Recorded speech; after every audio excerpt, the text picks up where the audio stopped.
Amigos televidentes, iniciamos las entrevistas. Está con nosotros Fabricio Villamar, asambleísta del movimiento Creo, con quien dialogaremos en los siguientes minutos. Bienvenido, asambleísta, gracias por estar acá. Quisiera comenzar con esto que hay quienes dicen es un nuevo escándalo en la Asamblea Nacional, las declaraciones del ministro de Energía en torno a supuestas llamadas que habría recibido de asambleístas pidiéndole cargos en las eléctricas. Bienvenido, buenos días. ¿Qué se va a hacer? Buenos días. Yo creo que al ministro se le fue la mano en su transparencia sobre este tipo de cosas, porque el día de ayer circuló también un comunicado oficial de la cartera de Estado de Energía, en donde el ministro de alguna manera se ratifica en lo que dijo, pero al mismo tiempo dice que no tiene pruebas. Dice que él no graba las conversaciones. Así es. Por lo tanto, esto termina siendo una especie de dimes y diretes, porque la Asamblea lo que le va a exigir al ministro es que dé nombres. Y el ministro podría dar nombres, si quiere hacerlo, pero no va a tener cómo sustentarlos. Eventualmente la Asamblea lo convocará al señor ministro la próxima semana, precisamente para que en la Asamblea dé los nombres que tenga que dar. Independientemente de eso, el ministro es un funcionario público sujeto, igual que todos, al Código Integral Penal, que determina que las autoridades del Estado, los funcionarios públicos, están obligados a presentar a la Fiscalía los casos, los nombres de personas que ellos sepan que están metidos en casos de corrupción. Por lo tanto, o entrega los nombres en la Asamblea para que se inicien los procesos que se tengan que iniciar, o desde la Fiscalía se iniciará un proceso en contra del señor ministro, porque si es que dice que conoció de estos casos, pero no los denunció, ya cometió un delito. Pero, ¿cuánta fuerza podría tener el hecho de que él entregue los nombres en la Asamblea, por un lado? Y por otro, para que se inicie un proceso en la Fiscalía debe haber una denuncia formal. Sí, pero es que la denuncia formal puede hacerla directamente cualquier legislador, puede hacerla el presidente de la Asamblea, puede iniciarse directamente desde la Fiscalía. De tal manera que el problema es que... O sea, de oficio la Fiscalía pueden podría hacerlo, iniciar claro una que sí, puede investigación. hacerlo, sí. Pero lo más grave es esto, si es que el ministro dice que esto es lo que sucede, que hay gente que le pide puestos. Pedir puestos es la gestión de cargos públicos, conlleva la destitución de asambleístas.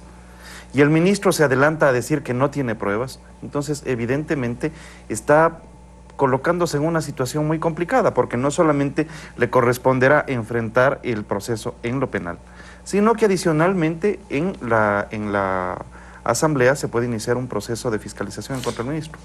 Yo no quiero satanizar a nadie, pero ya hay antecedentes de la Asamblea, no por este caso específico, sino por el tema, por ejemplo, de los diezmos. Yo los presenté. Ya, entonces, esto se debería investigar, y se debería investigar a fondo en la propia Asamblea. Sí.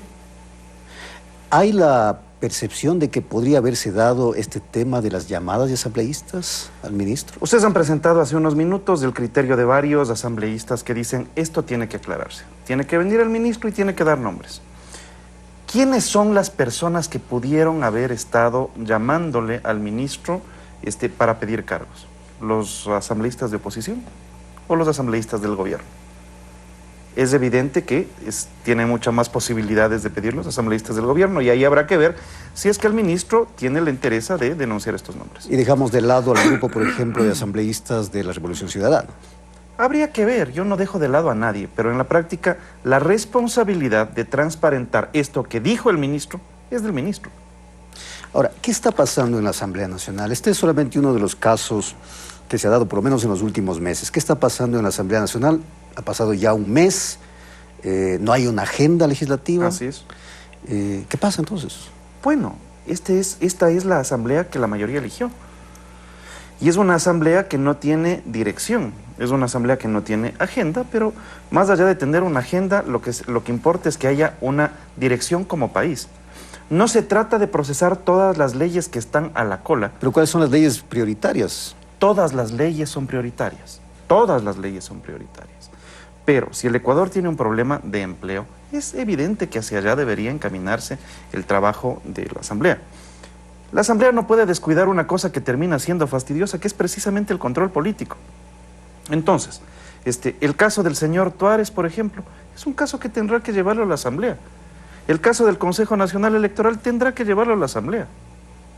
El caso del ministro, del cual hemos estado comentando, tendrá que llevarlo a la Asamblea. Esa es su función. Pero paralelamente puede trabajar la Asamblea en el tema de la legislación. No solamente puede, tiene la obligación de hacerlo. La Asamblea tiene dos funciones constitucionales, legislar y fiscalizar. En términos de legislación, ¿por qué no se avanza? Porque recién esta semana lograron ponerse de acuerdo para conformar las comisiones. Para conformar las comisiones. El 30% de comisiones no se habían conformado porque ahí habían intereses cruzados. Bueno, ahí tiene usted una de las razones por las cuales la Asamblea no ha procesado esto. En el caso del presidente del Consejo de Participación Ciudadana, el señor Tuárez, ¿va a ser convocado a la Asamblea o qué puede hacer la Asamblea en esta situación? El señor Tuárez ha sido elegido como presidente del Consejo de Participación Ciudadana y en sus primeros actos lo primero que ha hecho es pedir un nuevo edificio, pedir que le cambien los servicios higiénicos, hablar que se necesita cierta jerarquía para poder hablar con el señor porque ya es una de las autoridades del Estado. Entonces es bastante probable que tenga que responderle a los representantes de los ecuatorianos que la verdadera jerarquía la tienen los ecuatorianos. No, pero el tema es que al parecer dentro de su postulación él presentó documentos falsificados. Así es, todo eso tendrá que comprobarse. Entonces, mismo caso que con el ministro, la falsificación en términos de lo judicial tendrá que llevarse dentro de la Fiscalía y la Fiscalía podrá armar un caso y pasarlo a la justicia. Pero la Asamblea no podría iniciar una investigación y un eventual juicio político. Por supuesto, porque son dos vías diferentes. Entonces, las responsabilidades de los funcionarios públicos son administrativas ante la Contraloría, las penales ante la Fiscalía y la Justicia y evidentemente las políticas ante la Asamblea. El señor Tuárez es uno de los funcionarios que es sujeto de control político. Ahora, yo decía, ¿qué pasa con la Asamblea Nacional? Ya habíamos mencionado que en un mes no tiene la Asamblea una agenda, que recién se puso de acuerdo en el tema de las comisiones. Por otro lado, está pendiente de solucionar lo relacionado a la Ley Orgánica de Comunicación, al artículo 5, que trata sobre el tema de la comunicación como derecho público, donde hubo una equivocación de la Asamblea, hubo un error, una fe de ratas. ¿Cómo van a solucionar eso? El día de ayer se comenzó a tratar. Y yo no estoy muy convencido sobre esto de la fe de ratas, ¿ya? Para este caso específico no existió. Para este caso específico se puso el texto al final del segundo debate. Y la Ley Orgánica de la Función Legislativa establece que el único que puede hacer cambios al texto de la ley presentado en segundo debate es el ponente. Parte de las cosas que se tiene que sustituir entonces es la forma del proceso de aprobación de la ley. Entonces, sí, ese es un tema que tiene que tratarse. Como tiene que tratarse, por ejemplo, lo que salió de exactamente la misma comisión. La derogatoria de 2 leyes tributarias en la ley del anciano. Del adulto mayor. Sí, señor. Entonces, ese tipo de cosas tienen que corregirse. ¿Cuándo se causan y quién las causa? Se las causa con presidencias de comisiones de Alianza País. Por lo tanto, parte de las cosas sobre las cuales tendrá que operar la Asamblea es la sustitución de estas personas y la sustitución de los criterios sobre los cuales se ha legislado el Ecuador. La sustitución de estas comisiones, de estas personas en las comisiones. Por supuesto, pero adicionalmente del criterio en las comisiones. No se trata solamente de las personas, se trata del criterio que sostuvo la hechura de las leyes durante estos últimos 12 años. ¿Quieres conversar de un tema adicional que ha pasado en estos 12 años? El concepto sobre el cual se hizo el Código Integral Penal que tiene las cárceles rebosantes, en donde se están asesinando en las cárceles, entre ecuatorianos y extranjeros que están a cuidado de los ecuatorianos, porque una persona que está detenida en una cárcel es una persona que está bajo custodia del Estado ecuatoriano. Si se están asesinando dentro de la cárcel, ¿quién tiene que responder? El gobierno del Estado ecuatoriano. ¿Qué va a proponer, creo, en los próximos días a propósito de esta agenda que todavía es incierta?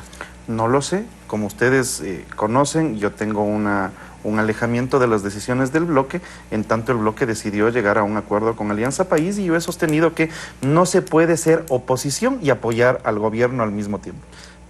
¿Este alejamiento es ya definitivo? No lo sé. ¿Es irreconciliable o hay la posibilidad de acercarse nuevamente? No lo sé. En términos del manejo parlamentario, usted me pregunta qué va a hacer Creo y yo no puedo responder por Creo. Lo que le puedo decir es, desde mi curul, otorgada por los pichinchanos, mi función es seguir presentando proyectos de ley y seguir presentando casos de fiscalización. Gracias a Fabricio Villamar. Vamos a pasar con Javier en la ciudad de Guayaquil.